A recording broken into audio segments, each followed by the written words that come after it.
ટ્રેનમાં ભીખ માંગતી છોકરીને કોઈ 5 રૂપિયા આપે છે, કોઈ તેને 10 રૂપિયા આપે છે, પરંતુ એક છોકરાએ તો તેને બધું જ આપી દીધું.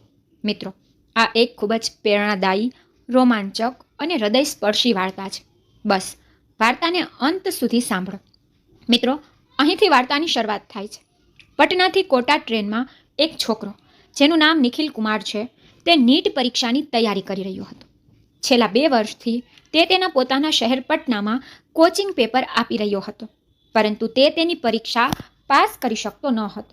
ત્યારે તે કોચિંગ માટે કોટા જવાનું વિચારે છે કે ત્યાંની કોચિંગ સંસ્થાઓ સારી છે.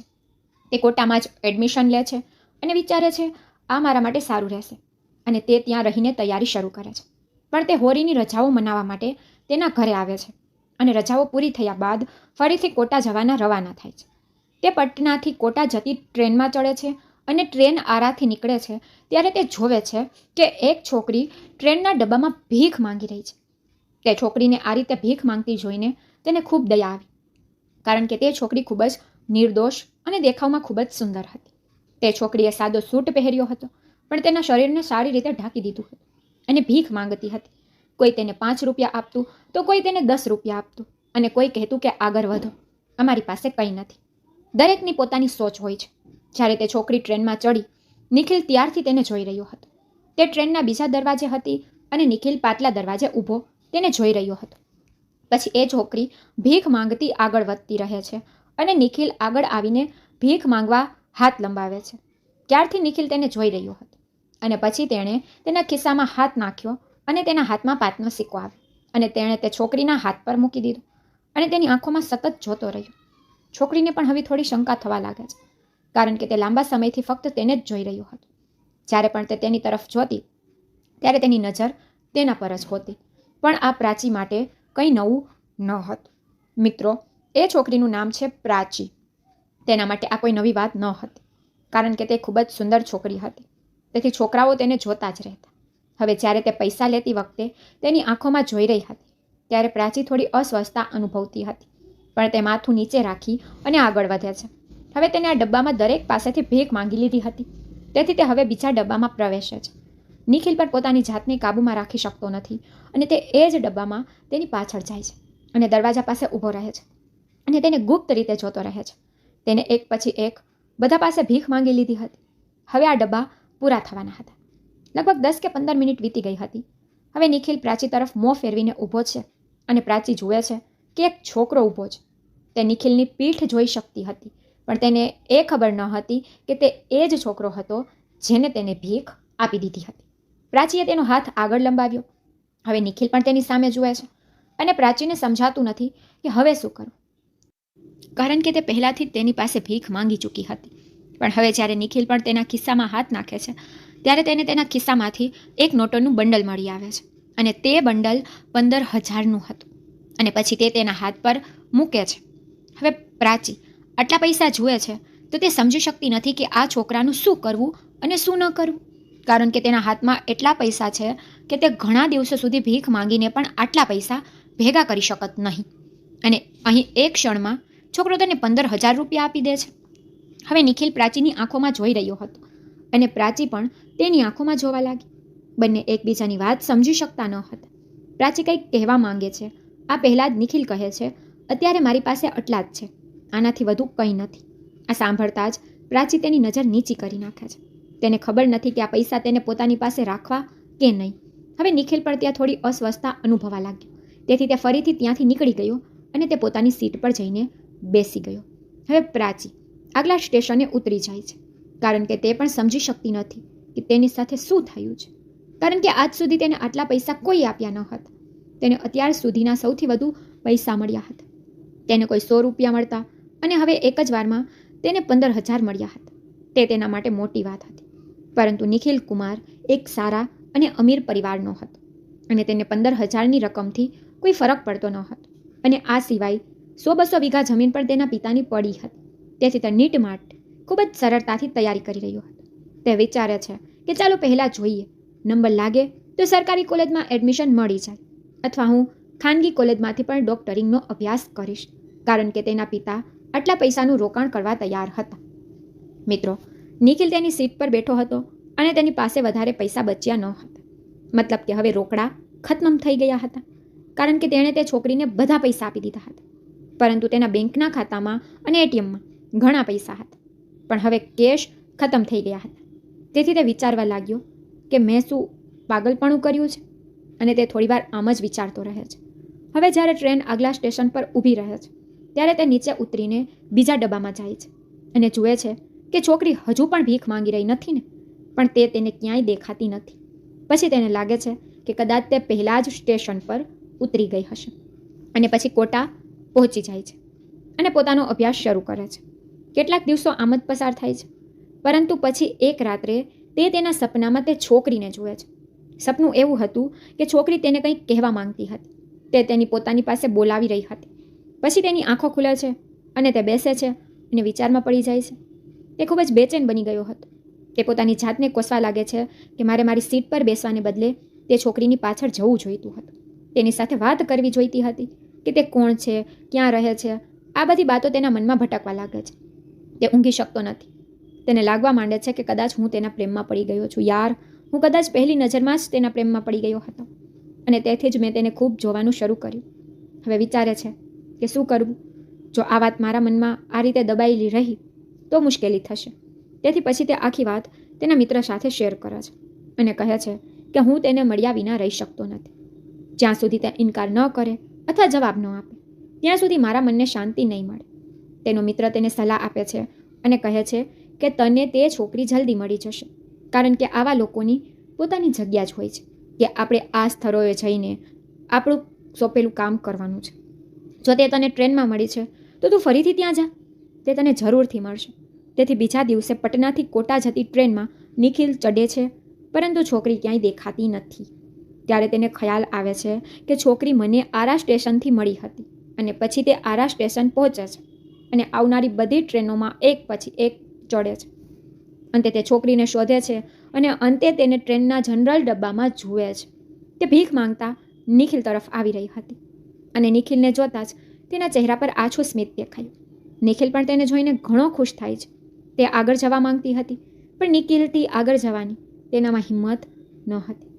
તેમ છતાં થોડીવાર રાહ જોયા પછી તે આગળ વધે છે, પણ નિખિલ માટે ચાલતી ટ્રેનમાં અજાણી છોકરી સાથે વાત કરવી તેના માટે થોડી અઘરી હતી, અને પછી તે ટ્રેન ઊભી રહેવાની રાહ જોવે છે.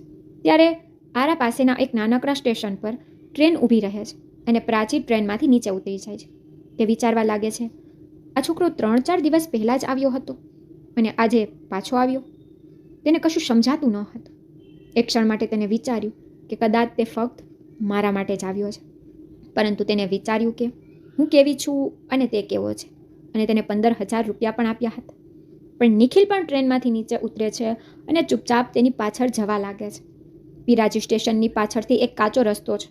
તે લગભગ 1 કિલોમીટર સુધી ચાલે છે અને તેના ગામ પહોંચે છે. નિખિલ પણ તેની પાછળ છુપાયેલો હતો અને તે પણ પ્રાચીના ગામ પહોંચે છે. મિત્રો, હવે નિખિલ થોડું અંધારું થાય તેની રાહ જુએ છે અને વિચારવા લાગ્યો કે જ્યારે થોડું અંધારું થશે ત્યારે હું ઘરની નજીક જઈશ. જ્યારે અંધારું થાય છે ત્યારે તે તેમના ઘરની નજીક જાય છે અને ગુપ્ત રીતે તેમના ઘરની સ્થિતિ જુએ છે અને ચોંકી જાય છે, કારણ કે પ્રાચીના પિતાનો એક પગ કપાયેલો હતો અને તેને જોઈને એવું લાગતું હતું કે જાણે તે હમણાં જ કપાયેલો છે, કારણ કે પટ્ટી તાજી હતી. પ્રાચી ઉપરાંત ઘરમાં તેની 3 બહેનો, એક નાનો ભાઈ અને માતા હતા. માતા જમવાનું બનાવતી હતી અને પછી પ્રાચી પૈસા કબાટમાં રાખે છે અને કહે છે કે આજે ફરી લફડો થયો. તો મા પૂછે છે, દીકરી શું થયું? પ્રાચી તેની માતાને કહે છે, તે છોકરો જેને 15,000 આપ્યા હતા તે આજે ફરી મળ્યો. તેને જોયા પછી હું નીચે ઉતરી ગઈ. તો માતા કહે છે, અરે તું કેમ નીચે ઉતરી ગઈ? કદાચ આજે પણ તે તને થોડા પૈસા આપી દેત. તો પ્રાચી કહે છે, ના માં, હું ભીખ માંગુ છું અને મને કોઈ આમ પૈસા આપે તે ગમતું નથી. તો માં હસતા હસતા કહે છે, દીકરા, તું એટલી સુંદર છે કે કોઈ પણ તારો રસ્તો રોકશે. આના પર પ્રાચી કહે છે કે માં, તમે પણ શું મજાક કરો છો? પછી પ્રાચી ઘરનું કામ કરે છે. તે બચેલો ખોરાક ડોલમાં લઈને ગાયને આપવા જાય છે. નિખિલ પણ આ તક ઝડપી લે છે અને તેની પાછળ જાય છે. હવે પ્રાચી બાકીનો ખોરાક ગાયને આપે છે અને ગાયને પ્રેમથી સહેલાવા લાગે છે. પછી તેને લાગ્યું કે કદાચ અહીં કોઈ છે, તેથી તે આસપાસ જોવાનું શરૂ કરે છે.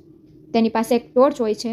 જ્યારે તે તેને ચાલુ કરે છે અને જોવાનું શરૂ કરે છે ત્યારે તે નિખિલને જોઈને ચીસો પાડે છે. તે ડરી જાય છે કે તે આટલી મોડી રાત્રે અહીં કેવી રીતે અને કેમ આવ્યું. તેને ચીસો પાડતી જોઈને નિખિલે તેના મોં પર હાથ મૂક્યો અને નીચા અવાજે કહ્યું, કેમ બૂમો પાડી રહી છો?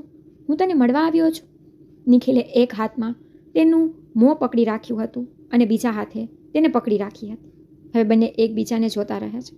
હવે જ્યારે પ્રાચી પોતાને મુક્ત કરવાનો પ્રયાસ કરે છે ત્યારે નિખિલ તેને છોડી દે છે.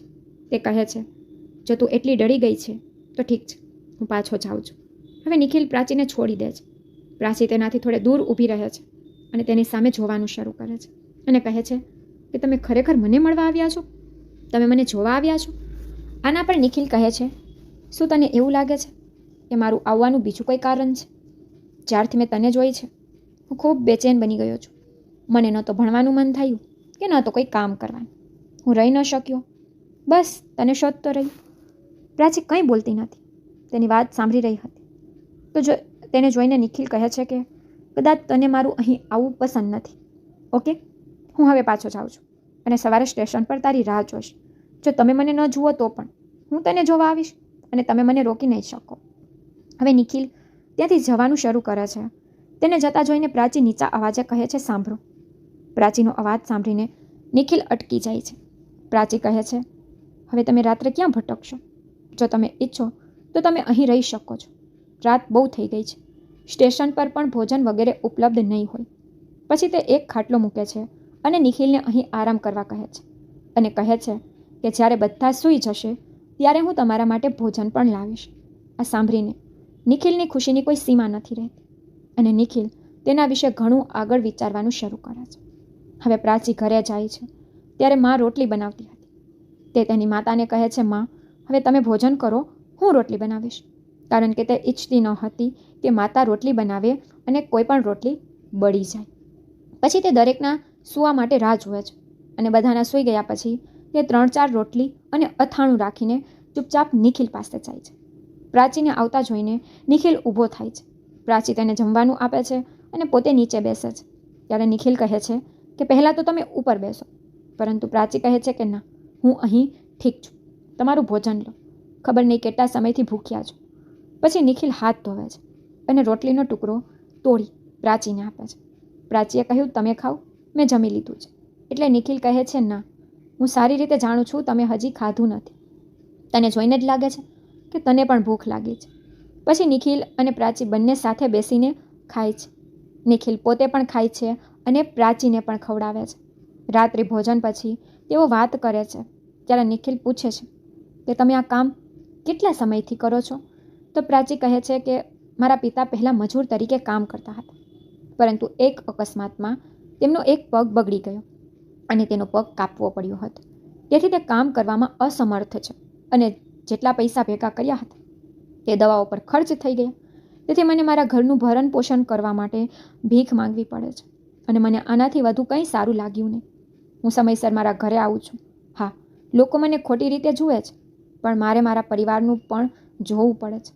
અને પિતાનો પગ હજુ સાજો નથી થયો, તેમાં એક ઘાવ છે, તેથી હજુ પણ દવાઓનો ઉપયોગ થઈ રહ્યો છે.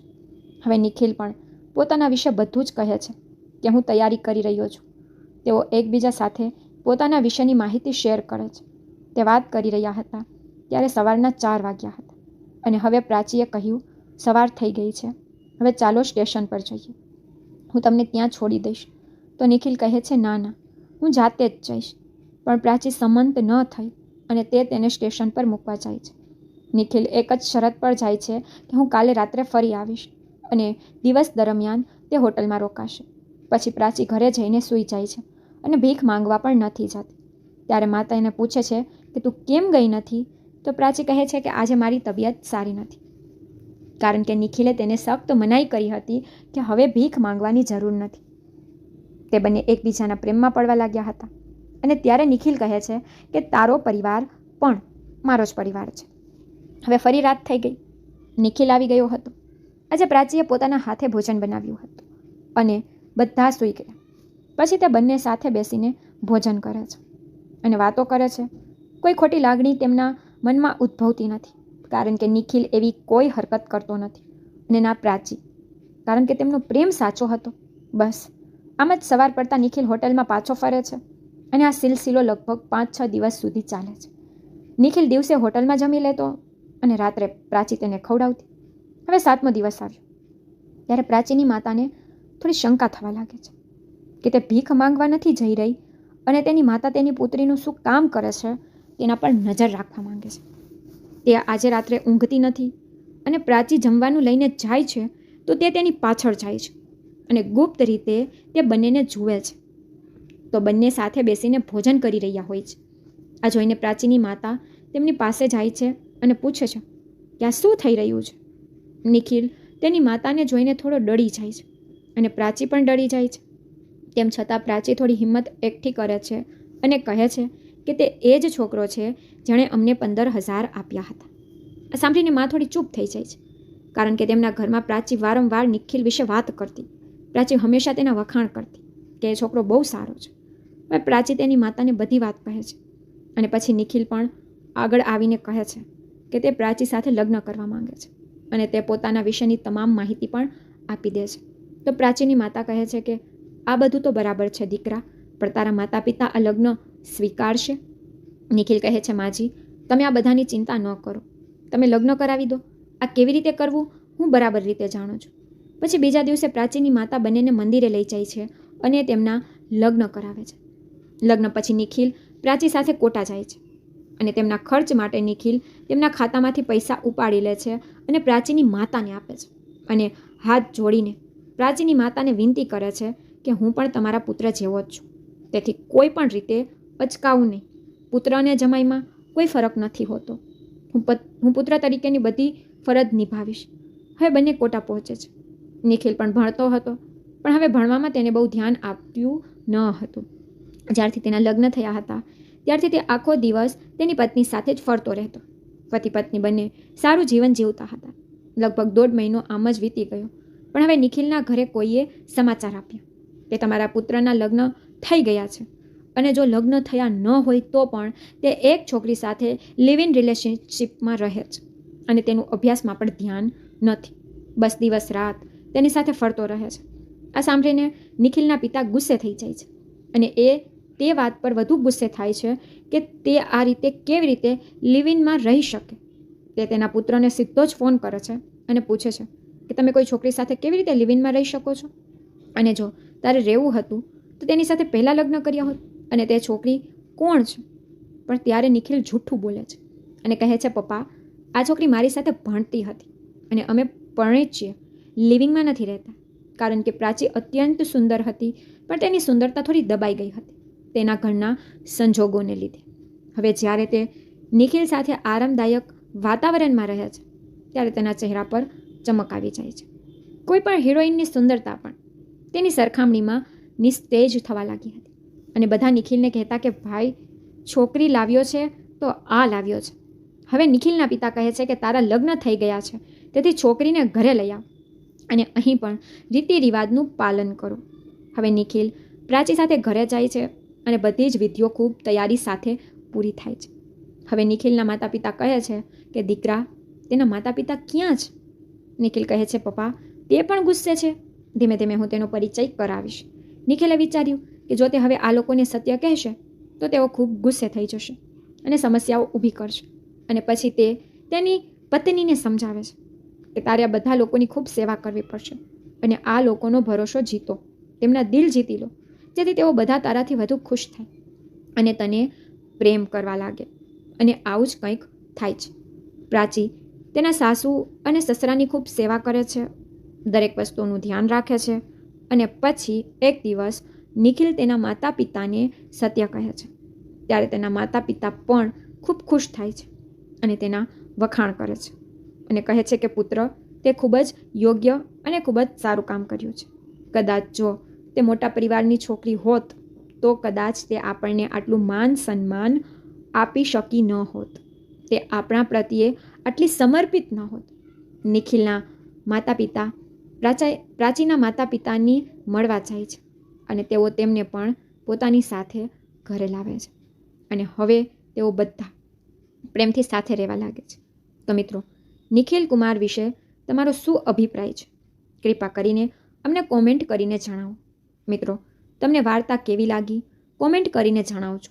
અને જો તમને આવી જ વાર્તાઓ સાંભળવી હોય તો અમારી ચેનલને સબસ્ક્રાઈબ કરો અને વિડીયોને પણ લાઈક કરો.